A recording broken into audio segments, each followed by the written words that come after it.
I've seen things you've only seen in your nightmares. Things you can't even imagine. Things you can't even see. There are things that haunt you in the night. Then something screams. Then you hear them eating. And you hope to God that you're not deserted. I wouldn't call Peter Jackson's King Kong a horror movie, but it definitely gave 10-year-old me a fright all those 20 years ago. An island full of horrific beasts salivating at the thought of how you taste definitely sounds like a nightmare. As a Jurassic Park loving kid, I was happy to see an island full of dinosaurs, but I wanted more. Thankfully, there's an official game of the movie to quench that thirst. What do they got in there, King Kong? Everyone talks about how movie tie-in games really suck, but I'm thankful I played some really good ones growing up. Shrek 2, Toy Story 2, GoldenEye, and others were the kinds of games that I grew up playing, but this one is truly special to me. I don't know why I didn't get my hands on it as soon as it released. Maybe I was busy with school? But I got it really cheap a couple years later. Growing up, there wasn't a lot of single-player dinosaur games to choose from, but I'm happy this got made. Let's dive into this epic adventure.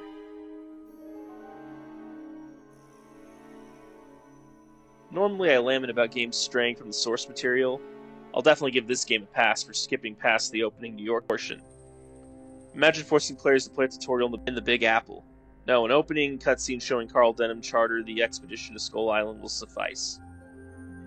If you haven't seen the movie, then I bet you're wondering how we get to play as Kong. No, silly, not yet. Jack Driscoll fills the protagonist's shoes first. Jack, a professional writer, gets dragged onto the SS Venture. It's cool they got Adrian Brody to voice him. In fact, all of the cast from the movie play their characters in the game. Except Bruce Baxter, he barely appears in the game. Yep, most of this game is a first-person type of ordeal. Rowing to the island isn't exactly smooth sailing, though. Another departure from the movie is a lot of the sailors die here instead of later. I think they did this to animate less characters. It's just you, Anne, Carl, and First Mate Hayes. It's unknown if anyone else made it, but hey, that's part of the fun, right? If you thought we'd fight the giant monkey or dinosaurs right away, you are flat out wrong. The first set of enemies survivors fight is a giant crabs. That wasn't in the movie. Thankfully, Hayes gives us an extra pistol. The Luger pistol was used in the movie by Captain Englehorn to stop the natives from killing the crew.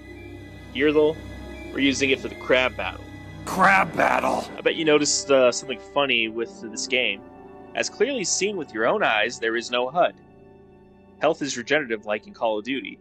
2 hits from a large predator will kill you most of the time, but sometimes you can take 3 to 4 hits from the smaller predators, like these crabs. No crosshairs or ammo counter either. I played plenty of Turok by this point in my life, so the lack of crosshairs didn't bother me. I know other reviewers for this game talked about the dedicated ammo button. That's hilarious that most of Jack's dialogue in this game is just him counting off his ammo. That's okay, I got enough magazines. Although you can turn on your ammo counter and HUD and everything, crosshairs. There's settings for that. But who wants to do that when you can just see everything bare naked? A scene from the trailer that was not in the film was Anne screaming in terror. You're feeling uneasy, Anne. The feeling's growing. It's washing over you. Scream, Anne! Scream for your life!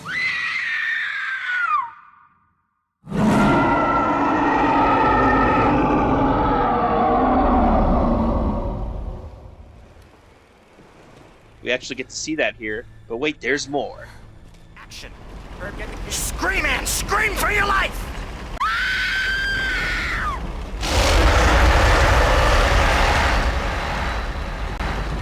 What was that? I have no idea, but let's stay focused. Let's use that fear, Anne. Let's go for another take. Oh my god! Look out! More crabs! This battle teaches you another mechanic, melee fighting. If you're like me, then you'll be stingy with your ammo. You could whack the crabs with a pistol or pick up bones from the skeleton piles to stab or throw at them. That's not the end of your troubles, though. Boss battle time! An even bigger crab emerges from the sea to attack. It may be big, but it's not immune to bullets. With the crabs being defeated, you continue further. Captain Englehorn drops off some supplies with the seaplane. Whenever you come across these boxes, you know that the good captain is looking out for us. What's in the box? Why, it is a close encounter de-escalator known as the Winchester Model 1897 pump-action shotgun. Not seen in this version. I'm playing on an Xbox 360. That was but the other version that's in the other, games is the same shotgun that Rick O'Connell used in The Mummy. Ammo for this gun is pretty scarce, so I would use it sparingly if I could help it. But it packs quite the punch. Something worth noting about the NPCs is how they assist you in the adventure. Special mention going to First Mate Hayes. He will shoot enemies alongside you, and yes, those enemies take damage. Ann and Carl will throw spears to help fight as well. They even banter to each other, and Jack too. What do you mean? I'm not sure. It's strange. What about the second boat? Jimmy and Preston and all the others. I just hope they were able to get ashore. Nothing's gone right since we set foot on this island. Come on, boys. This is the chance of a lifetime. We're on the legendary Skull. Plus, you get to be in a Carl Denham picture. What else do you want? It helps to endear you to the characters. I mean, it worked for me, but I'm the type of guy who goes out of his way to save Marines in Halo. Sure, it's not as dramatic, crazy storytelling to do that, but it makes the adventure feel alive. I know this is obvious if you've seen the movie, but in case you haven't, look at that fire and the nice spear next to it. Oh boy, what could this all mean? A nice fire out here in a place full of skeletons? Surely nothing bad. Fires aren't just for extra lighting in this game. They are quite handy for some simple puzzles you'll run across. Like this spiny, dried up shrubbery here. Burn, baby, burn. We've encountered giant crabs on the shore, so what could be next? How about giant centipedes? I don't know about you, but I find these things unsettling. If you know anything about bugs, it's how violent their world is. It's eat or be eaten for them. Now magnify that to 100. If you're not careful, they can kill your friends.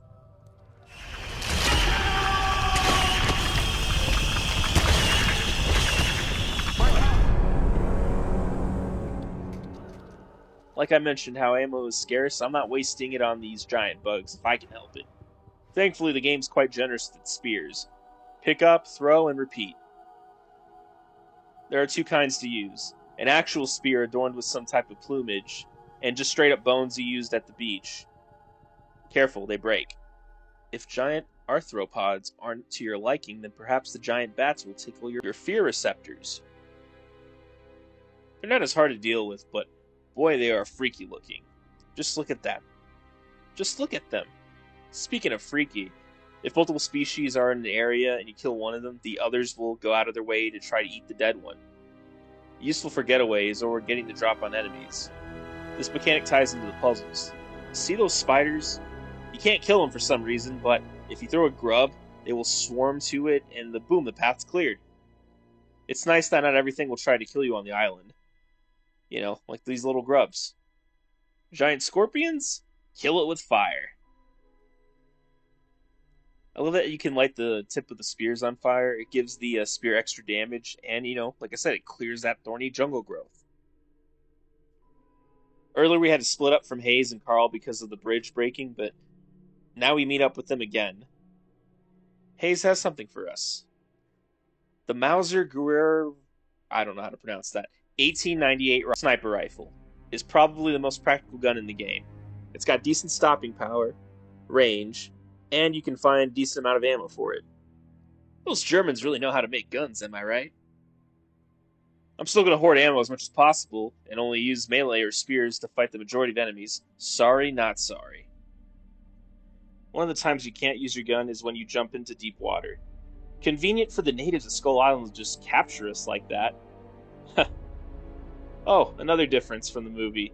In the film, the crew escapes from the initial capture thanks to Captain Englehorn, but here, Jack gets to witness Kong take Anne. Seeing this on a large screen is amazing. There's so many amazing visual shots that happen that I will touch on over the course of the game.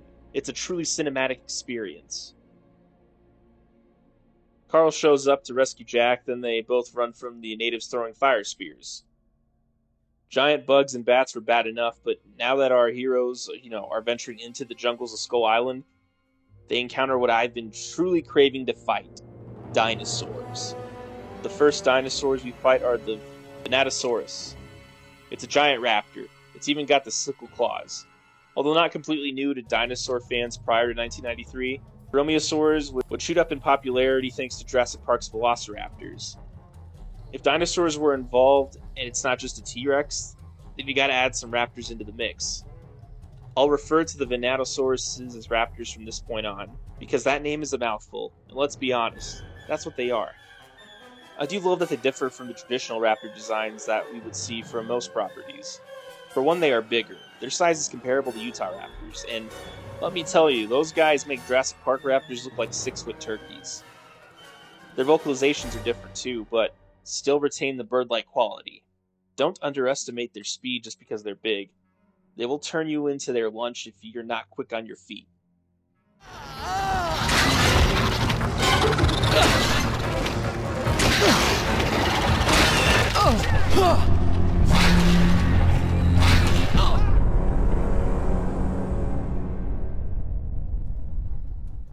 You really feel the challenge having no guns here. Spears and fire are what you'll need to survive the initial encounters. If you were more in the mood for smaller raptors that were actually Deinonychus-sized, don't worry, the game's got you covered there too. Weirdly enough, they don't have the sickle claws and are two-toed instead. Can't all be winners, I suppose. I love the quip that happens between Carl and Jack here.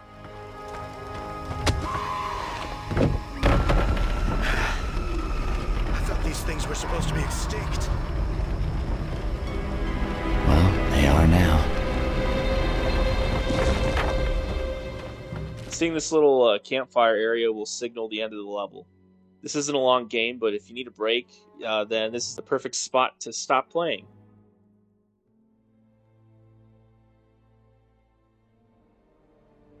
I know the story is titled King Kong, but he's not the only giant mammal around.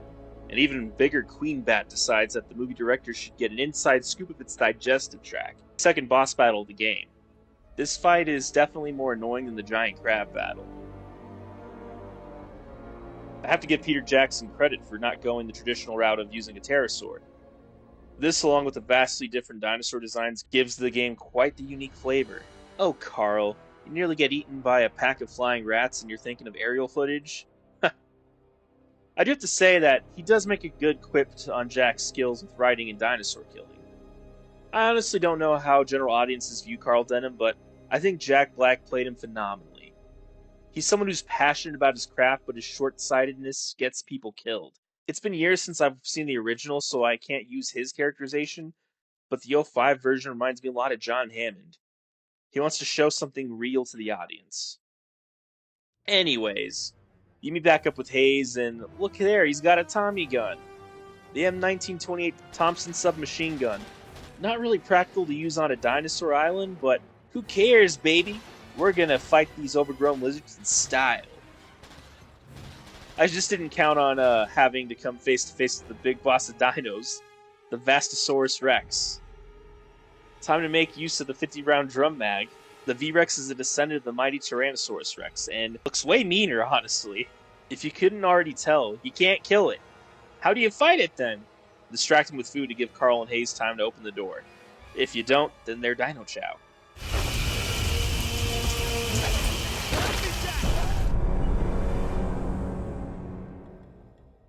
The cinematography in this game rivals not only the film it's based on, but also Jurassic Park itself, in my humble opinion.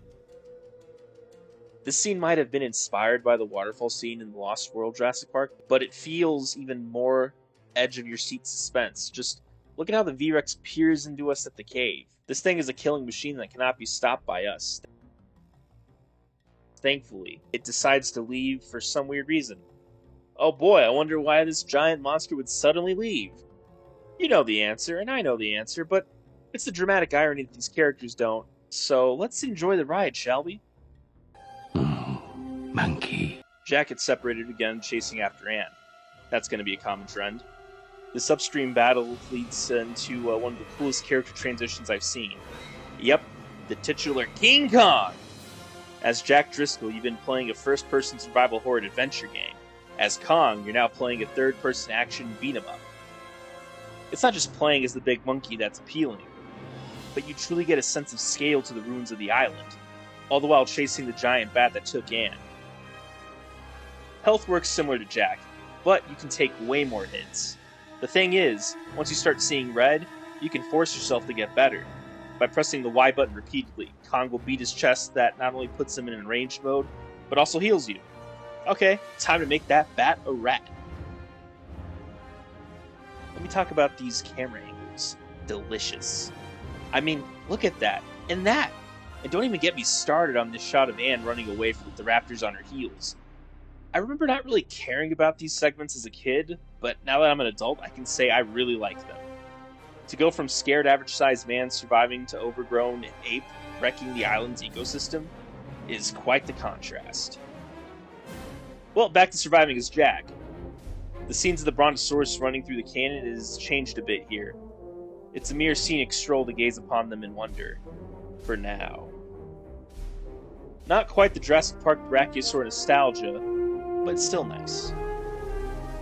Trudging through caves, sniping bugs across the canyon, you reunite with Hayes and Carl again. You all gotta stop getting split up like this, honestly. But what can you do? My favorite level of the game is this one.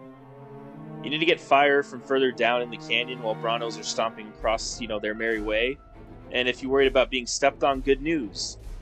You have raptors to worry about too! Hooray! I love getting the Brontos to step on the raptors while they're down because, it's beautiful. And of course, the tension accumulates into a V-Rex crashing the party. With their narrow escape, our heroes notice a mountain in the distance. They correctly deduce that is where Kong has to be. Hayes also correctly concludes that the river will have many beasts drinking from it. He's right. You fight so many on the way to the river. Oh hey, it's Jimmy! In the movie, Jimmy is a young crew member that Hayes takes under his wing, and I don't know why they never let him use any guns in the game, but it's still nice to see a friendly face here. The river raft is treacherous. The Skull Island natives return to cause problems for Jack and gang. You don't directly fight the natives, but you do impede them while floating down the river. I find it fascinating that there's so much stone architecture around the island, but the natives we're fighting don't seem capable of creating these wonders. The best they do is fire and makeshift wooden structures. Perhaps they were once a strong civilization that created such vast wonders on the island, but fell due to an unknown cataclysm. Now, as shadow of their former civilization, they rely on barbaric practices to survive this treacherous island. Food for thought. Pretty cool action set piece for our heroes to traverse through, though. Next up is probably the best rendition of the raft scene from Jurassic Park's book. I know, not the same property. Even this year's Jurassic World Rebirth wishes its adaptation was as good as the one in this game. In case you haven't read the original 1990 Jurassic Park novel, there's a scene where Dr. Grant and the kids are on a raft escaping from a T-Rex on the river. Grant attempts to shoot at it with the dart gun he found, but to no avail. They narrowly escape thanks to a waterfall. I'm glad that scene inspired this amazing chase, but what's worse than a monstrous V-Rex? 2 V-Rexes! Since I'm so stingy with ammo, I had plenty to shoot at the V-Rexes with. Even the sniper rifle isn't enough to take down these beasts, but it is handy for slowing them down. As you can see, it's a very tense splash down the river. How else could it end? With the king crashing the party. Getting back control of Kong, you can finally show these overgrown bird-brain lizards the beatdown they deserve. V-Rexes are tough enemies, but as long as you keep the hurt on them, you can persevere. Yes, the famous jaw snap is included as a finisher. This Kong section is pretty short, because you get control of Jack again pretty quickly. Wow. And once you're back in control of Jack, you have to traverse a swamp full of water monsters. I don't really have much to say about it, Getting back to playing as the Big Cheese, I love how Anne is now cooperative with Kong. She will help you solve environmental puzzles, and, the raptors and bats don't really appreciate that, so they seek to make it everyone's problem. They're not the only ones who have problems. A V-Rex shows up and tries to eat Anne. While Anne is on the other side of the ravine trying to survive, you can throw things at the Rex to help her out. Awesome. What's not is the other V-Rex that jumps you. We all know how this ends. Kong wins and Anne is saved. Oh snap, it's Hayes! This leads us to playing as Jack on the log. Unlike the movie where Hayes dies here, we all survive. I really liked Hayes as a character. I crossed my fingers he would make it through the entire adventure, I was also hoping that Carl's camera would survive, but nope, it's busted. And the poor film director is mega depressed. At least we're not getting swarmed by giant bugs like the crew were in the movie. That scene was so disturbing to 10-year-old me. I hate giant bugs. Back to Kong again. You finally get to directly fight the Skull Island natives. It's a fun romp of a level, but it doesn't last long either. A V-Rex pops in to split up Ann and Kong, so we go back to Jack. Man, these past couple of levels really love jumping between characters. Jack rescuing Ann with no guns is really hard because, fighting a V-Rex with the spear is hard. Well, with Ann reunited with Hayes and Jimmy, they trek through the island, attempting to reach the shore. I don't have much to say about this trek to the shore, aside from a cool fight with the juvenile V-Rex. That was really awesome. In fact, I have to say that this fight was pretty cool because it was like, you have like a wave-based moment where you're up against a wall, you have a bunch of raptors, trying to get you, and then the juvenile V-Rex shows up and clashes with them, and that's really cool. I like that. Okay, time to talk about a certain death that I was hoping wouldn't happen. Hayes has been such a cool and capable character, whose presence I've really enjoyed on this journey. He avoided the log death of the movie. Great! Although his fate was only delayed. He has no one to blame but himself here. Ann summons Kong to help fight the V-Rex that showed up, to try to eat us. Good idea, Ann. What's not a good idea is Hayes trying to kill Kong. Really, dude? Instead of Kong killing Hayes, the V-Rex tramples him underfoot. In the back of my mind, I knew this man would die. That doesn't mean that it didn't hurt. Pong time. It's fun, there's lava this time.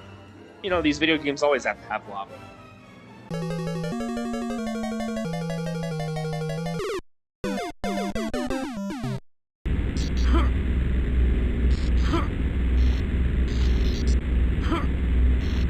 Three V-Rexes to fight? Oh, man, I just can't stop gushing about these visuals. Gorgeous, simply gorgeous, and breathtaking. Well, back to Jack. Hayes departs some last words to Jimmy. Their relationship was a highlight of the movie for me. You're safe here. Forget about me. I want you safe, Jimmy. You have to get back to the ship. Mr. Hayes! Oh no! Mr. Hayes! Jimmy. Rest in peace, First Mate Hayes of the SS Venture. You will be missed. With all that's happened, Jack isn't going to give up on saving Ann. So, he makes a strenuous journey to Kong's lair. Along the way, he fights plenty of dangers, and you know what? Getting to Kong's lair, like the outside, kind of looks like a medieval castle, like climbing up to it. So, Jack is rescuing Ann, like from a castle, kind of like but instead of a dragon, it's a giant ape. It's quite the view the king of this island to have, and Jack is here to rescue Ann. But it gets ruined by cave snakes. They were in the OG 1933 classic, but absent from the remake. Well, here they are in the game. What a fun throwback, and Kong can throw them back. The final run for our island adventure for Jack and Ann is them fighting past the dinosaurs with nothing but spears and fire. Getting back to the giant wall wasn't so simple, because Ann gets captured. Kong, now in hot pursuit, rescues Ann. It's just so much fun to watch this giant ape go bonkers on the Skull Island jerks. Ann tries to warn him away, but, it's no avail. He's not going to listen, and, of course, that stubbornness gets him captured. Carl was missing for a good chunk of the story after his camera broke. To see him jovial and capture Kong makes me feel conflicted. I don't like that he wishes to capture this poor creature to sell tickets of, but I understand how his vision got destroyed. This all leads to the big finale of Kong rampaging through New York City. It's a fun romp that I wish was longer. I'm sure the devs didn't want to milk the tragedy of Kong's final stand, and be a little, I don't know, just wouldn't feel right. Climbing the Empire State Building is the big event that many have wanted to take control of. Swatting planes out of the sky is pretty simple yet fun. Even with being a big, strong ape, he's not immune to bullets. It all ends in tragedy as Kong and Ann share one last moment before he takes his fatal plummet to the streets below.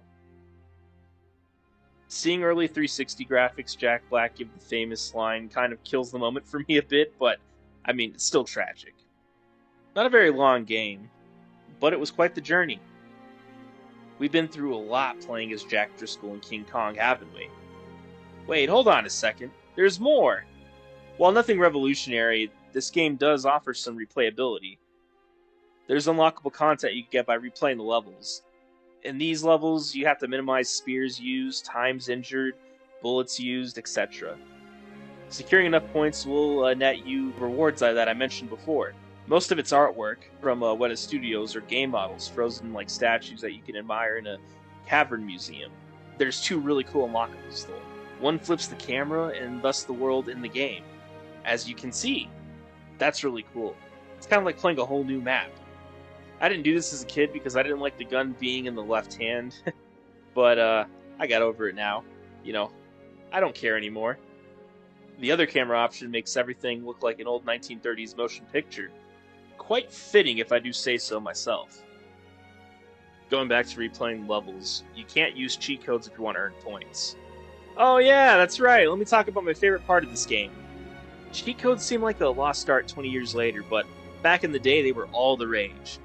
Cheat codes helped me experience the boss fights in Turok 1 and 2. For this game, cheat codes aren't that outlandish like Turok's. Instead, it's basic stuff, you know, things like invulnerability or spawning specific weapons. Yes, I indeed love shooting the giant crab boss with the Tommy gun. I can also give myself cheats to get 999 rounds of ammo. Infinite Spears is another cool one. All this changes the game from survival horror for Jack to survival horror for the dinosaurs. The parts that lack guns can now easily be solved with cheating. Yippee!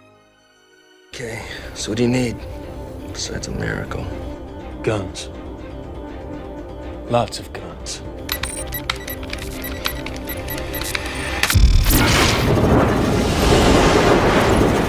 If you're impatient with unlocking all the extras, then yes, you can use a cheat to get the final secret. A final level where King Kong survives the Big Apple. You start off as Kong, like you normally would, but finish it off as Jack and Captain Anglehorn in a biplane, gunning down the other planes to protect Kong. Do this long enough to get Kong down safely and back onto Skull Island. Ignore the potential criminal ramifications of said actions. Kong lives! So, in conclusion, wow, what a game this was. Fighting giant bugs, bats, and dinosaurs is always something I love to do. I don't think a lot of people appreciate it when it released. I got it for cheap when Microsoft made it backwards compatible. Since then, its price has shot up like crazy. You know, and barely anyone can experience it anymore because of that. I hope Ubisoft can remaster this game so more can play it. The number of dinosaur survival games is quite low. This is one I think did the formula quite right. Everyone always asks for another Dino Crisis or Turok. I'm asking for another King Kong like this. Something that is a period piece but clearly isn't afraid to do something new. Happy 20th anniversary to Peter Jackson's King Kong, and happy 92 years to King Kong as a concept. Without it, we probably wouldn't have Donkey Kong and Mario. Its influence is still felt to this day. Now let's hope that we can at least get that remastered. Good day, folks. Republic Trooper 125 out.